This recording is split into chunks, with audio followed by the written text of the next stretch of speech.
தமிழ்நாட்டின் பல மாவட்டங்களிலும் நேற்று பரவலாக கோடை மழை பொழிந்ததால் வெப்பம் தணிந்து இதமான சூழல் ஏற்பட்டது. தமிழ்நாட்டின் பல மாவட்டங்களில் கடந்த சில நாட்களாக வெயிலின் தாக்கம் வழக்கத்தை விட அதிகமாக இருந்தது. இந்த நிலையில் தருமபுரியில் நேற்று இரண்டாவது நாளாக இரவு அரை மணி நேரம் கனமழை கொட்டியது.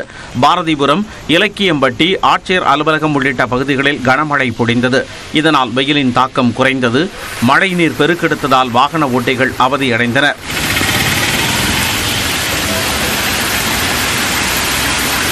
கடந்த சில நாட்களாக வெயில் சுட்டரித்து வந்த சூழலில் திண்டுக்கல் மாவட்டத்தில் பரவலாக மழை பொழிந்தது.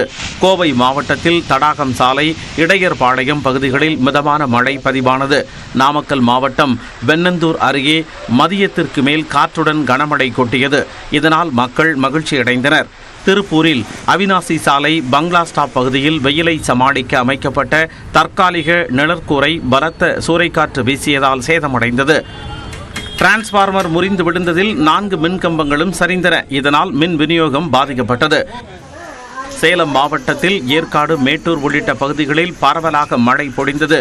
வீரக்கல் புதூர் பகுதியில் பெய்த மழையால் வீடுகளுக்குள் தண்ணீர் புகுந்தது. ஏற்காட்டில் பெய்த மழையால் படகு இல்லத்தில் மழையில் நனைந்தபடியே சுற்றுலா பயணிகள் படகு சவாரி செய்தனர். விருதுநகர் மாவட்டம் சிவகாசி மற்றும் சுற்று வட்டாரங்களில் இடியுடன் கனமழை பெய்ததால் தாழ்வான பகுதிகளில் மழைநீர் பெருக்கெடுத்து ஓடியது. நீலகிரி மாவட்டத்தில் கோத்தகிரி, குன்னூர் மற்றும் அதனை சுற்றியுள்ள பகுதிகளில் காற்றுடன் கனமழை பெய்தது. பர்லியாறில் சாலையின் குறுக்கே ராட்சத மரம் முறிந்து விழுந்ததால் போக்குவரத்து மாற்றுப்பாதையில் திருப்பிவிடப்பட்டது.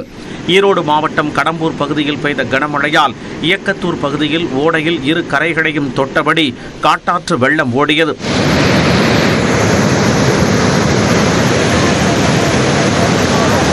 நெல்லை மாவட்டம் பாளையங்கோட்டை, கிருஷ்ணாபுரம் பகுதியில் பலத்த காற்றுடன் கனமழை கொட்டியது. மழையால் சாலையில் வெள்ளம் பெருக்கெடுத்தது. இந்த நிலையில் கோவை, நீலகிரி, மயிலாடுதுறை மாவட்டங்களில் வரும் 6ஆம் தேதி கனமழைக்கு வாய்ப்புள்ளதாக வானிலை ஆய்வு மையம் தெரிவித்துள்ளது. ஓசூர் மற்றும் சுற்றுவட்டார பகுதிகளில் பெய்த கனமழையால் தாழ்வான இடங்களில் தண்ணீர் தேங்கியது. இதனால் வாகன ஓட்டிகள் அவதியடைந்தனர்.